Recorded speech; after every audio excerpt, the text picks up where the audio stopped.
మనం మహాభారతంలోని అశ్వత్థామ పాత్ర గురించిన వివరాలు తెలుసుకుంటున్నాం. అసలు అశ్వత్థామ ఎవరు, అతను బ్రహ్మాస్త్రాన్ని ఎందుకు ప్రయోగించాడు, అతనికి పాండవులకి మధ్య యుద్ధం ఏమిటి, ఆ విషయాల గురించి మనం పార్ట్ 1 వీడియోలో తెలుసుకున్నాం. అసలు కృష్ణుడు అశ్వత్థాముని ఎందుకు శపించాడు, అసలు అశ్వత్థామ తలపైన ఉన్న మణి ఏమైంది అనే విషయాలు ఈ పార్ట్ 2 వీడియోలో తెలుసుకుందాం. ముందుగా మీరు మా ఛానల్ని సబ్స్క్రైబ్ చేసి పక్కనే ఉన్న బెల్ ఐకాన్ని ప్రెస్ చేయండి. అలాగే పార్ట్ 1 చూడని వారు కింద డిస్క్రిప్షన్ బాక్స్లో లింక్ ఉంది, దాని మీద క్లిక్ చేసి పార్ట్ 1 కూడా చూడండి. అశ్వత్థాముడు బ్రహ్మాస్త్రాన్ని ప్రయోగించగా కృష్ణుడి సూచన మేరకు అర్జునుడు కూడా ప్రయోగించిన తరువాత 2 బ్రహ్మాస్త్రాలు ఢీకుంటే భూమండలం అంతా సర్వనాశనం అయిపోతుందని గ్రహించిన వ్యాస మహర్షి నారదుడు పరుగున వచ్చి ఆ అస్త్రాన్ని ఉపసంహరించుకోవాల్సిందిగా అర్జునుడి కోరతారు. పెద్దల సూచన మేరకు అర్జునుడు తన అస్త్రాన్ని వెనక్కి తీసుకుంటాడు. మరి అశ్వత్థామ ప్రయోగించిన అస్త్రం మాట ఏమిటి గురువర్య అని వ్యాసుడిని అర్జునుడు అడుగ్గా, అస్త్రాన్ని ఉపసంహరించు అశ్వత్థామ, నిన్ను పాండవులు ఏమీ చేయరు అని వ్యాసుడు చెప్తాడు. వ్యాసుడి మాటలకు గౌరవం ఇస్తున్నట్లు నటిస్తూనే పాండవే రాగగర్భాలు నశించుగాక అని అతడు తన అస్త్రాన్ని దిశ మారుస్తాడు.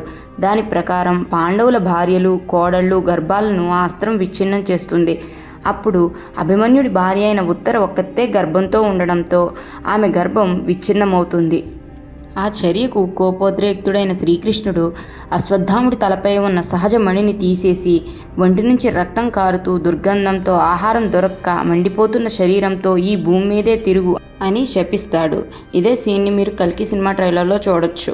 బ్రహ్మాస్త్రం ప్రయోగం వల్ల ఉత్తర గర్భంలో మరణించిన శిశువును కృష్ణుడు తన యోగమాయతో ప్రాణం పోసి బతికిస్తాడు.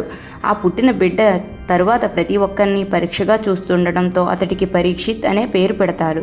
బ్రాహ్మణుడు, అన్ని విద్యల్లోనూ సుశిక్షితుడు అయిన అశ్వత్థామ రాగద్వేషాలు, బంధుప్రీతి కారణంగా క్రోధం, మూర్ఖత్వాలకు లోనే శాపగ్రస్తుడయ్యాడు. ఆయన జీవితం ప్రతి ఒక్కరికి గుణపాఠం. అశ్వత్థామ పాత్ర గురించి మహాభారతం తెలిసిన వారందరికీ తెలియచ్చు.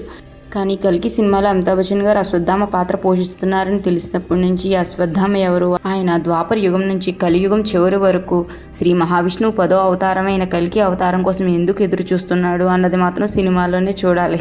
అశ్వత్థామ గురించిన ఈ వీడియో ఎలా ఉందో కమెంట్ చేయండి. అలాగే వీడియో నచ్చితే ఛానల్ని లైక్ చేయండి, షేర్ చేయండి, సబ్స్క్రైబ్ చేయండి. Thanks for watching.